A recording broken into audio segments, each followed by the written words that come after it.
EVM hack होता है या फिर इलेक्शन ही हाईजैक हो जाता है? क्या सच में मशीन के अंदर छेड़छाड़ होता है या फिर आपके दिमाग के अंदर ही खेला हो जाता है? क्या आपको वोट जो है वो बटन दबाने से पहले तय होता है या बैंक अकाउंट में पैसा आने के बाद तय होता है?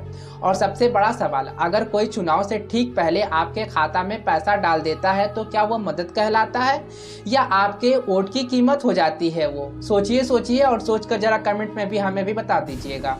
और खुद से पूछिएगा, अगर आज आपके अकाउंट में अचानक 9 से 10 हजार रुपए आ जाता है तो क्या आप सवाल करेंगे या बस खुश होकर चुप हो जाएंगे? यही वो सवाल है जो इस पूरे वीडियो में सच्चाई को खोलने वाला है। और अगर आपने इस सवाल को समझ लिया तो आपको समझ में आ जाएगा कि असली खेला ईवीएम में नहीं, सिस्टम में नहीं। और इसलिए वीडियो को आखिरी तक जरूर देखिएगा, क्योंकि जो आप आगे सुनने वाले हैं ना, वो आपको मजबूर कर देगा सोचने पर कि आखिरकार चुनाव में असली ताकत जो है वह किसकी है, आपकी है या फिर पैसे की है। और आगे बढ़ने से पहले अगर आप चाहते हैं कि ऐसे ही सच्चाई आप तक पहुंचती रहे तो चैनल को सब्सक्राइब जरूर कर लीजिएगा, क्योंकि यहां आपको वो बताया जाता है जो अक्सर आपसे छुपाया जाता है। अब कहानी को हम शुरू से शुरू करते हैं। 10 मार्च 2026 असम में एक बड़ा मंच, कैमरे, मीडिया, भीड़ और मंच पर खड़े मुख्यमंत्री एक बटन दबाते हैं और उसी पर लाखों मोबाइल फोन पर एक मैसेज आता है कि 9,000 रुपए आपके अकाउंट में क्रेडिट हो चुका है। चारों तरफ तालियां गूंज उठती है, लोग खुश हो जाते हैं। लेकिन क्या किसी ने ये पूछा कि ये अभी क्यों? क्या ये पैसा अचानक आसमान से गिरा है या इसके पीछे कोई टाइमिंग है? और अगर ये सिर्फ मदद है तो चुनाव से ठीक पहले ही क्यों? यहीं से शुरू होता है अरुणोदय स्कीम 3.0 का खेल। अब इसे ध्यान से समझिएगा, क्योंकि यहीं से आपको असली गेम जो है वह समझ में आएगा। इस स्कीम की शुरुआत होती है 2020 में हुई थी, मतलब कि तब हर परिवार को 830 रुपए मिल रहे थे, और वो भी तय खर्चा के लिए, जैसे खाना हो गया, दवा हो गया, गैस हो गया, पोषण हो गया। यानी साफ था कि ये जरूरत के लिए मिल रहा था पैसा। लेकिन फिर 2021 आया, चुनाव आया और इसी के साथ इस स्कीम में बदलाव होने लगे। लाभार्थी की संख्या जो है वह बढ़ा दी जाती है और साथ ही पैसे भी बढ़ा दिए जाते हैं। 830 रुपए की जगह अब 1,000 रुपए हो जाते हैं।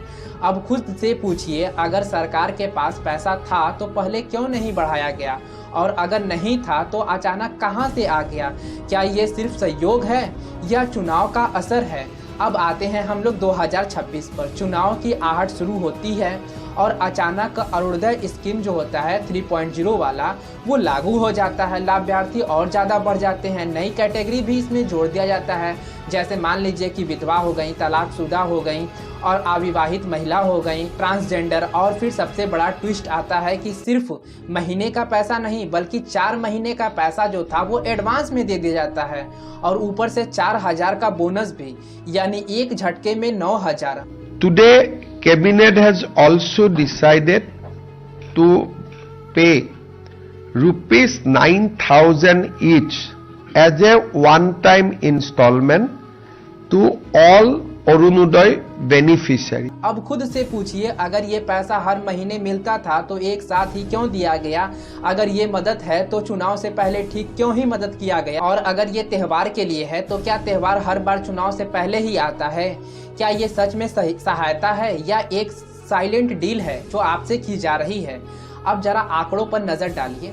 48 लाख परिवार, 36,000 करोड़ एक ही समय में। अब सोचिए, इतना बड़ा पैसा, इतनी बड़ी संख्या और टाइमिंग इतनी सटीक।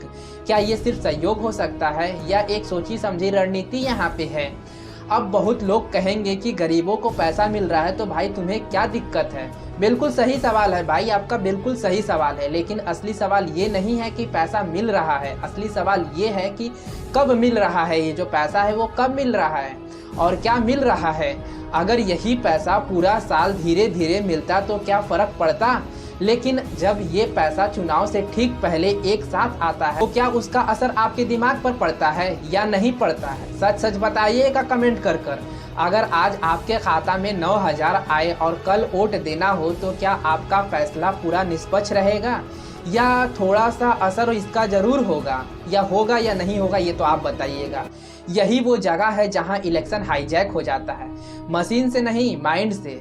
अब एक और बड़ा सवाल, ये पैसा आखिरकार आ कहां से रहा है? और क्या ये मुख्यमंत्री जी के जेब से आ रहा है? क्या ये किसी पार्टी के फंड से आ रहा है? नहीं नहीं, ये पैसा आ रहा है आपकी जेब से, टैक्स से आ रहा है। अब असम का जरा कर्जा सुन लीजिए कितना है। 2019 और 2020 में 72,000 करोड़ था, 2023 और 2024 में 1,46,000 करोड़ था और 2025 और 2026 में करीब 1,78,000 करोड़ था, यानी सिर्फ 5 साल में लगभग दोगुना। अब खुद से पूछिए। और जब कर्जा बढ़ रहा है तो पैसे बांटने का सिलसिला कैसे चल रहा है?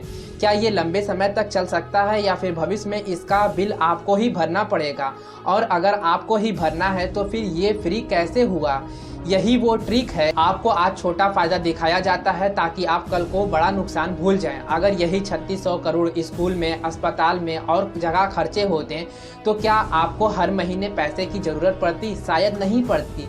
लेकिन जब सिस्टम आपको पैसे का आदी बना देता है तो आप सवाल जो है वो पूछना बंद कर देते हैं, और यही सबसे खतरनाक चीज है। और क्या ये खेल सिर्फ असम तक सीमित है या पूरे देश में एक ही स्क्रिप्ट अलग अलग नाम से चल रही है? क्या ये सिर्फ एक राज्य की कहानी है या एक ऐसा पैटर्न है जो हर चुनाव से पहले दोहराया जाता है? और अगर हर जगह एक जैसा हो रहा है तो क्या ये सिर्फ एक संयोग है या फिर एक पूरा सिस्टम बन चुका है? सोचिए, अगर अलग अलग राज्य में अलग अलग पार्टियां एक ही समय पर एक ही तरीके से पैसा बांट रही है तो क्या ये महज इत्तेफाक हो सकता है? अब रुख करते हैं जरा हम लोग पश्चिम बंगाल की तरफ। यहाँ भी कुछ अलग नहीं है, यहाँ भी वही काम चल रहा है, बस नाम बदल दिया गया है। जानते हैं कि पश्चिम बंगाल की करोड़ों महिलाओं के बैंक खातों में अब पहले से ज्यादा खुशहाली आने वाली है। मुख्यमंत्री ममता बनर्जी ने एक ऐसा ऐलान करते हुए लक्ष्मी भंडार योजना की राशि में शानदार बढ़ोतरी कर दी है। ये सिर्फ एक सरकारी घोषणा नहीं है बल्कि उन 2 करोड़ से ज्यादा महिलाओं के लिए एक बड़ी जीत है जो अपनी छोटी बड़ी जरूरतों के लिए इस मदद पर निर्भर रहती है। लक्ष्मी भंडार योजना महिलाओं के खाते में हर महीने पैसा शुरुआत में 500, फिर 1,000, अब जो है वह 1200। अब खुद से पूछिए, क्या ये राशि बढ़ाने की कोई आर्थिक कारण है या फिर राजनीतिक कारण है? और सबसे बड़ा और सबसे अहम बात, ये योजना कब आई है? चुनाव से ठीक पहले। और अब सवाल और है, अगर ये योजना इतना जरूरी था तो पहले क्यों नहीं लागू किया गया? और अगर पहले से चल रही थी तो हर चुनाव के आसपास ही क्यों बढ़ाया जा रहा है? लगभग 2 करोड़ महिलाएं इस योजना से जुड़ी हुई हैं और बजट की बात कर लें तो 28,000 करोड़ से ज्यादा का है। अब जरा आप राज्य की हालत देखिए। 2019 और 2020 में पश्चिम बंगाल पर 4.4 लाख करोड़ का कर्जा था। 2024 और 2025 में बढ़कर 7 लाख करोड़ का से ज्यादा का हो गया है और 2025 और 2026 में 7.7 लाख करोड़ से भी ज्यादा पहुंचने का जो है वह संभावना है। अब खुद से पूछिए, जब कर्जा लगातार बढ़ रहा है तो पैसा बांटने का ये सिलसिला कैसे चल रहा है? क्या ये लंबे समय तक चल सकता है या फिर आने वाले समय में इसका बोझ आपके सर पर पड़ेगा? और हाँ, ये सिर्फ एक योजना नहीं है, युवा साथी योजना है, कन्याश्री योजना है, रूपश्री योजना है, कृषि वधु है, हर जगह एक ही चीज है, डायरेक्ट कैश ट्रांसफर। अब सोचिए, अगर हर समस्या का समाधान सिर्फ पैसा बांटना है तो फिर विकास कहाँ पे है? अब चलते हैं तमिलनाडु। यहाँ पर भी वही कहानी है लेकिन और भी तेज तरीके से है। Coming in from Tamil Nadu, what we are being told is that just ahead of the assembly elections in the state, M.K. Stallin's government has now announced a massive bonanza for women. 5,000 rupees, in fact, has been credited into accounts of roughly 1.3 crore women today under Kalainar Women Rights Scheme and a bumper promise for Dravidian Model 2.0 KMUT to be raised to 2,000 per month. Meanwhile, the BJP has called कलिंगनर मगलई उर्मई थोगई योजना, हर महीने महिलाओं को 1,000, लेकिन चुनाव से ठीक पहले ही क्यों? 3 महीने का पैसा एक साथ एडवांस और ऊपर से 2,000 का समर बोनस, यानी एक झटके में 5,000 से ज्यादा। अब खुद से पूछिए, अगर ये पैसा हर महीने मिलता था तो एक साथ ही क्यों दिया गया? अगर ये मदद है तो चुनाव से ठीक पहले ही क्यों मदद किया गया है? और अगर ये गर्मी के लिए है तो क्या गर्मी हर बार चुनाव के साथ ही आती है? यहाँ 1.3 करोड़ महिलाओं के खाते में एक ही दिन में 6500 करोड़ ट्रांसफर किए गए हैं। अब एक बहुत बड़ा सवाल यहाँ पर है कि क्या ये सब जनता को लुभाने के लिए हो रहा है या जनता का वोट पाने के लिए हो रहा है? और अगर ये वोट के लिए हो रहा है तो क्या ये इलेक्शन को प्रभावित नहीं करता है? अब जरा पीछे चलते हैं इतिहास में। पहले भी योजना थी लेकिन फ़र्क था, पहले वेलफेयर होता था, आज कैश डायरेक्ट उनके अकाउंट में डाल दिया जा रहा है। पहले मिड मील योजना का मकसद था बच्चों को स्कूल लाना, एक समस्या का समाधान करना, लेकिन आज सीधे पैसा, कोई शर्त नहीं भाई साहब, कोई जवाबदेही भी नहीं भाई साहब। अब खुद से पूछिए क्या ये सही दिशा है या सिर्फ एक शॉर्टकट है वोट पाने का। जी अब असली ट्विस्ट समझिए, ये सिर्फ एक पार्टी नहीं कर रही है, हर पार्टी कर रही है, हर राज्य में हो रहा है, सत्ता में हो या विपक्ष में हो, सब वही काम कर रहा है। जो सत्ता में है वो पैसा बांट रहा है, जो सत्ता में नहीं है वो उससे पैसा और वो उससे भी ज़्यादा पैसा बांटने की बात कर रहा है। अब सवाल यहाँ पर यह है दोस्तों कि जब हर कोई यही काम कर रहा है तो फिर चुनाव में असली मुद्दा क्या बचा रह गया है? क्या विकास अब पीछे छूट गया है? क्या रोजगार अब मुद्दा नहीं रह गया है? क्या शिक्षा और स्वास्थ्य की कोई कीमत अब नहीं रह गई है? अब खुद से पूछिए, अगर आपको हर महीने पैसा मिल रहा है तो क्या आप ये पूछेंगे कि आपके शहर में अस्पताल ठीक ठाक से चल रहा है या नहीं चल रहा है? अगर आपको 1000 मिल रहे हैं तो क्या आप ये पूछेंगे कि आपके बच्चे की जो पढ़ाई है वो ठीक से हो रही है कॉलेज स्कूल में या नहीं हो रही है? शायद आप नहीं पूछेंगे। और यही सबसे खतरनाक चीज़ है, आपके छोटे छोटे फ़ायदे में आपको उलझा दिया जाता है ताकि आप बड़े सवाल नहीं पूछ पाएँ, और फिर यहीं से इलेक्शन भी हाईजैक हो जाता है धीरे धीरे, बिना शोर के, बिना किसी मशीन को छुए। अब एक और सवाल, अगर ये सब इतना साफ दिख रहा है तो कोई कार्रवाई क्यों नहीं कर रहा है इस पर? क्योंकि सच्चाई तो ये है कि लगभग सभी लोग इसमें शामिल हैं, तो कार्रवाई कौन करेगा भाई? और जब सब शामिल होते हैं तो कोई सवाल भी नहीं उठाता है और ना ही कोई कार्रवाई की बात करता है, लेकिन जो नुकसान है ना वो सीधा सीधा हम पर और आप पर होता है। और कैसे आता है इसका नुकसान ये भी समझ लीजिए, कितना खतरनाक आता है ये भी हम आपको बताएंगे, और क्या ये भविष्य के लिए एक बड़ा खतरा हो सकता है यही हम आपको आगे बताएंगे। लेकिन फिर से उससे आपसे रिक्वेस्ट है कि सब्सक्राइब जरूर करिएगा। सबसे बड़ा सवाल, अगर ये सब इतना साफ दिखाई दे रहा है तो इसका नुकसान आखिरकार क्या है? क्या सिर्फ पैसा बांट देने से राज्य मजबूत हो सकता है या फिर धीरे धीरे अंदर से खोखला होता जा रहा है?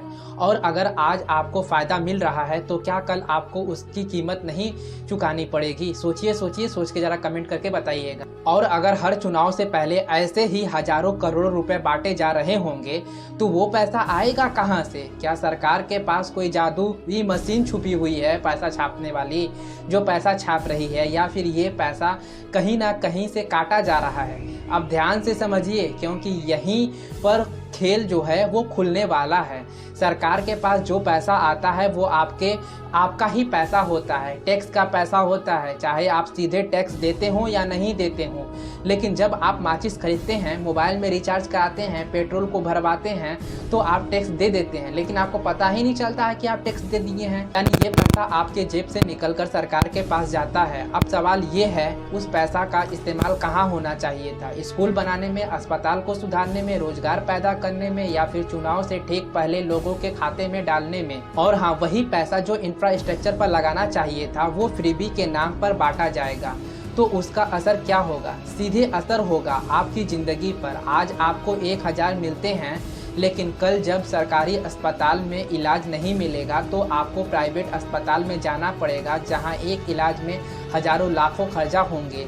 आज आपको 1500 मिलते हैं, लेकिन कल जब आपके बच्चे को अच्छी शिक्षा नहीं मिलेगी तो आपको प्राइवेट स्कूल में फीस देना पड़ेगा, जो कहीं ज़्यादा महंगा होगा। यानी जो पैसा आपको आज दिया जा रहा है वो कल आपसे कई गुना ज़्यादा निकाल लिया जाएगा। अब खुद से पूछिए, ये फ़ायदा है या नुकसान है?